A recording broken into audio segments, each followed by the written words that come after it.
بسم الله الرحمن الرحيم. طه. ما أنزلنا عليك القرآن لتشقى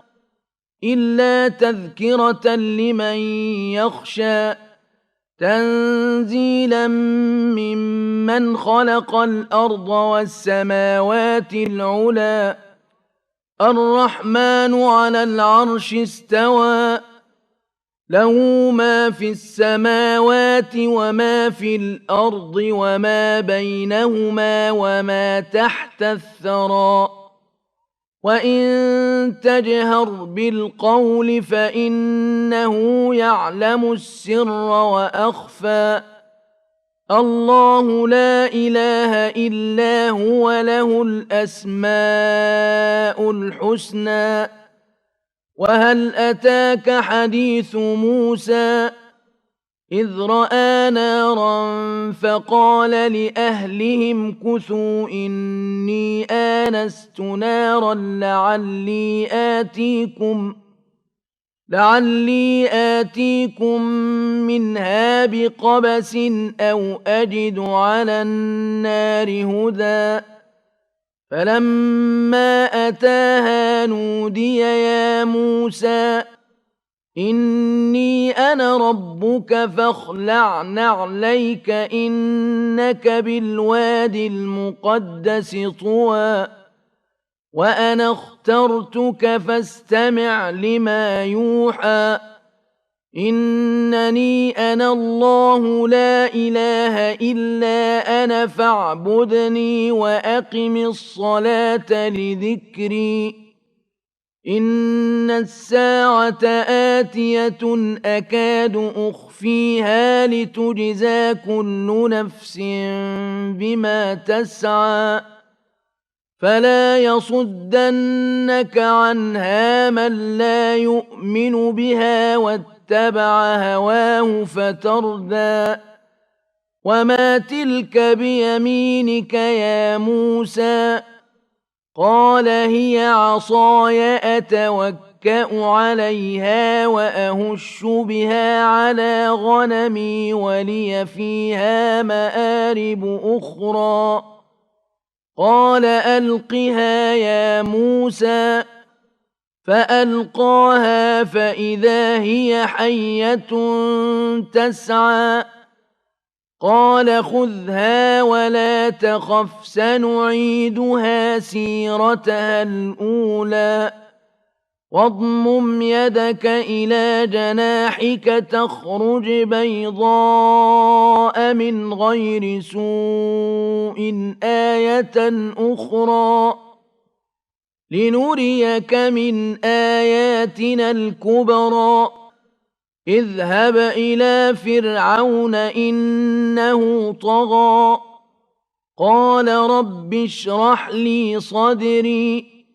ويسر لي أمري واحلل عقدة من لساني يفقه قولي واجعل لي وزيرا من أهلي هارون أخي أشدد به أزري وأشركه في أمري كي نسبحك كثيرا ونذكرك كثيرا إنك كنت بنا بصيرا قال قد أوتيت سؤلك يا موسى ولقد مننا عليك مرة أخرى إذ أوحينا إلى أمك ما يوحى أن اقذفيه في التابوت فاقذفيه في اليم فليلقه اليم بالساحل يأخذه عدو لي وعدو له وألقيت عليك محبة مني ولتصنع على عيني إذ تمشي أختك فتقول هل أدلكم على من يكفله فرجعناك إلى أمك كي تقر عينها ولا تحزن وقتلت نفسا فنجيناك من الغم وفتناك فتونا فلبثت سنين في أهل مدين ثم جئت على قدري يا موسى واصطنعتك لنفسي اذهب أنت وأخوك بآياتي ولا تنيا في ذكري اذهبا إلى فرعون إنه طغى فقولا له قولا لينا لعله يتذكر أو يخشى قالا ربنا إننا نخاف أن يفرط علينا أو أن يطغى قال لا تخافا إنني معكما أسمع وأرى فأتياه فقولا إنا رسولا ربك فأرسل معنا بني إسرائيل ولا تعذبهم قد جئناك بآية من ربك والسلام على من اتبع الهدى إنا قد أوحي إلينا أن العذاب على من كذب وتولى قال فمن ربكما يا موسى قال ربنا الذي أعطى كل شيء خلقه ثم هدى قال فما بال القرون الأولى قال علمها عند ربي في كتاب لا يضل ربي ولا ينسى الذي جعل لكم الأرض مهدا وسلك لكم فيها سبلا وأنزل من السماء ماء فأخرجنا به أزواجا من نبات شتى كلوا وارعوا أنعامكم إن في ذلك لآيات لأولي النهى منها خلقناكم وفيها نعيدكم ومنها نخرجكم تارة أخرى ولقد أريناه آياتنا كلها فكذب وأبى قال أجئتنا لتخرجنا من أرضنا بسحرك يا موسى فلنأتينك بسحر مثله فاجعل بيننا وبينك موعدا لا نخلفه نحن ولا أنت مكانا سوى قال موعدكم يوم الزينة وأن يحشر الناس ضحى فتولى فرعون فجمع كيده ثم أتى قال لهم موسى ويلكم لا تفتروا على الله كذبا فيسحتكم بعذاب وقد خاب من افترى فتنازعوا أمرهم بينهم وأسروا النجوى قالوا إن هذان لساحران يريدان أن يخرجاكم من أرضكم بسحرهما ويذهبا بطريقتكم المثلى فأجمعوا كيدكم ثم أتوا صفا وقد أفلح اليوم من استعلى قالوا يا موسى إما أن تلقي وإما أن نكون أول من ألقى قال بل ألقوا فإذا حبالهم وعصيهم يخيل إليه من سحرهم أنها تسعى فأوجس في نفسه خيفة موسى قلنا لا تخف إنك أنت الأعلى وألق ما في يمينك تلقف ما صنعوا إنما صنعوا كيد ساحر ولا يفلح الساحر حيث أتى فألقي السحرة سجدا قالوا آمنا برب هارون وموسى قال آمنتم له قبل أن آذن لكم إنه لكبيركم الذي علمكم السحر فلأقطعن أيديكم وأرجلكم من خلاف ولأصلبنكم في جذوع النخل ولتعلمن أينا أشد عذابا وأبقى قالوا لن نؤثرك على ما جاءنا من البينات والذي فطرنا فاقض ما أنت قاض إنما تقضي هذه الحياة الدنيا إنا آمنا بربنا ليغفر لنا خطايانا وما أكرهتنا عليه من السحر والله خير وأبقى إنه من يأت ربه مجرما فإن له جهنم لا يموت فيها ولا يحيا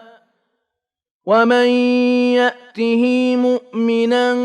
قد عمل الصالحات فأولئك لهم الدرجات العلى جنات عدن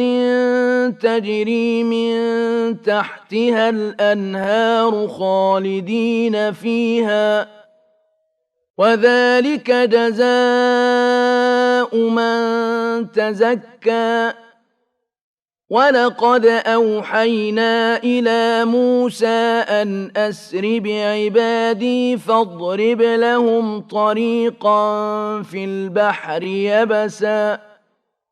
فاضرب لهم طريقا في البحر يبسا لا تخاف دركا ولا تخشى فأتبعهم فرعون بجنوده فغشيهم من اليم ما غشيهم وأضل فرعون قومه وما هدى يا بني إسرائيل قد أنجيناكم من عدوكم وواعدناكم جانب الطور الأيمن ونزلنا عليكم المن والسلوى كلوا من طيبات ما رزقناكم ولا تطغوا فيه فيحل عليكم غضبي ومن يحلل عليه غضبي فقد هوى وإني لغفار لمن تاب وآمن وعمل صالحا ثم اهتدى وما أعجلك عن قومك يا موسى قال هم أولئك على أثري وعجلت إليك رب لترضى قال فإنا قد فتنا قومك من بعدك وأضلهم السامري فرجع موسى إلى قومه غضبان أسفا قال يا قوم ألم يعدكم ربكم وعدا حسنا أفطال عليكم العهد أم أردتم أن يحل عليكم غضب من ربكم فأخلفتم موعدي قالوا ما أخلفنا موعدك بملكنا ولكننا حملنا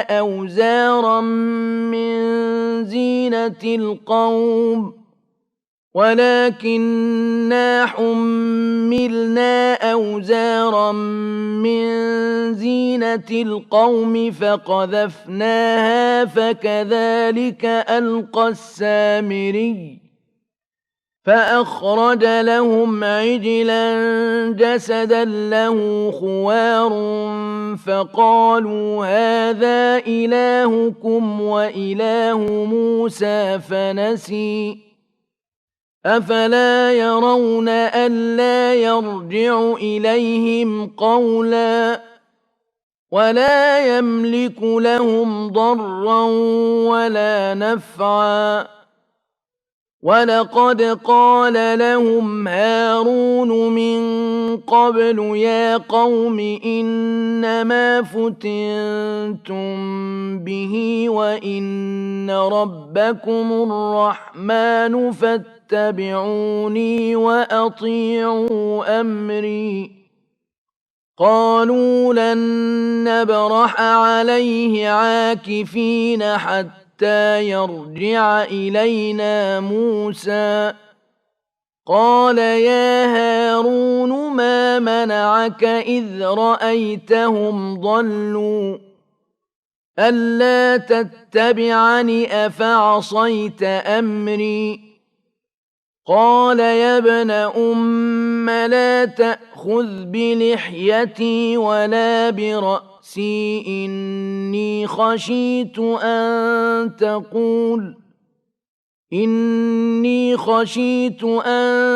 تقول فرقت بين بني إسرائيل ولم ترقب قولي قال فما خطبك يا سامري قال بصرت بما لم يبصروا به فقبضت قبضة من أثر الرسول فنبذتها وكذلك سولت لي نفسي قال فاذهب فإن لك في الحياة أن تقول لا مساس وإن لك موعدا لن تخلفه وانظر إلى إلهك الذي ظلت عليه عاكفا لنحرقنه ثم لننسفنه في اليم نسفا إنما إلهكم الله الذي لا إله إلا هو وسع كل شيء علما كذلك نقص عليك من أنباء ما قد سبق وقد آتيناك من لدنا ذكرا من أعرض عنه فإنه يحمل يوم القيامة وزرا خالدين فيه وساء لهم يوم القيامة حملا يوم ينفخ في الصور ونحشر المجرمين يومئذ زرقا يتخافتون بينهم إن لبثتم إلا عشرا نحن أعلم بما يقولون إذ يقول أمثلهم طريقة إن لبثتم إلا يوما ويسألونك عن الجبال فقل ينسفها ربي نسفا فيذرها قاعا صفصفا لا ترى فيها عوجا ولا أمتا يومئذ يتبعون الداعي لا عوج له وخشعت الأصوات للرحمن فلا تسمع إلا همسا يومئذ لا تنفع الشفاعة إلا من أذن له الرحمن ورضي له قولا يعلم ما بين أيديهم وما خلفهم ولا يحيطون به علما وعنت الوجوه للحي القيوم وقد خاب من حمل ظلما ومن يعمل من الصالحات وهو مؤمن فلا يخاف ظلما ولا هضما وكذلك أنزلناه قرآنا عربيا وصرفنا فيه من الوعيد لعلهم يتقون أو يحدث لهم ذكرا فتعالى الله الملك الحق ولا تعجل بالقرآن من قبل أن يقضى إليك وحيه وقل رب زدني علما ولقد عهدنا إلى آدم من قبل فنسي ولم نجد له عزما وإذ قلنا للملائكة اسجدوا لآدم فسجدوا إلا إبليس أبى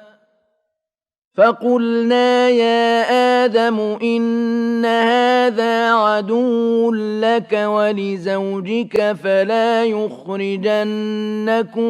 من الجنة فتشقى إن لك ألا تجوع فيها ولا تعرى وأنك لا تظمأ فيها ولا تضحى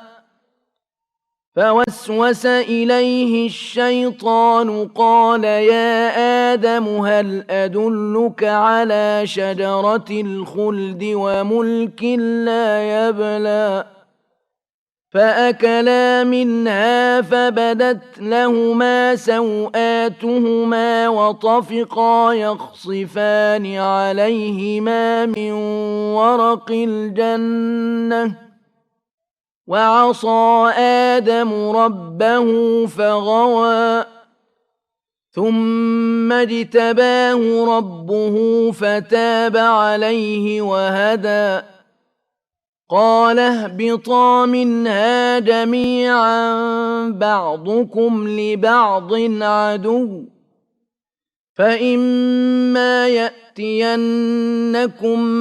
مني هدى فمن اتبع هداي فلا يضل ولا يشقى ومن أعرض عن ذكري فإن له معيشة ضنكا ونحشره يوم القيامة أعمى قال رب لم حشرتني أعمى وقد كنت بصيرا قال كذلك أتتك آياتنا فنسيتها وكذلك اليوم تنسى وكذلك نجزي من أسرف ولم يؤمن بآيات ربه ولعذاب الآخرة أشد وأبقى أفلم يهد لهم كم أهلكنا قبلهم من القرون يمشون في مساكنهم إن في ذلك لآيات لأولي النهى ولولا كلمة سبقت من ربك لكان لزاما وأجل مسمى فاصبر على ما يقولون وسبح بحمد ربك قبل طلوع الشمس وقبل غروبها ومن آناء الليل فسبح وأطراف النهار لعلك ترضى ولا تمدن عينيك إلى ما متعنا به أزواجا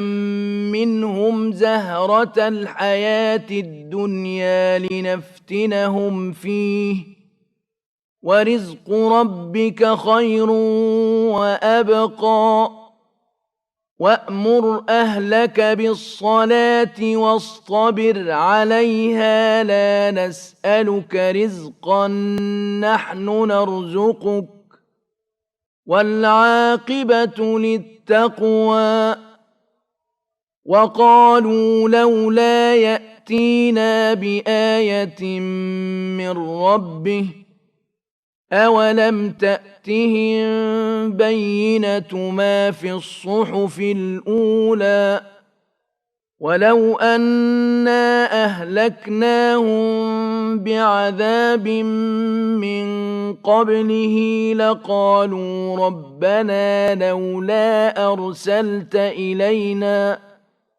لقالوا ربنا لولا أرسلت إلينا رسولا فنتبع آياتك من قبل أن نذل ونخزى قل كل متربص فتربصوا فستعلمون من أصحاب الصراط السوي ومن اهتدى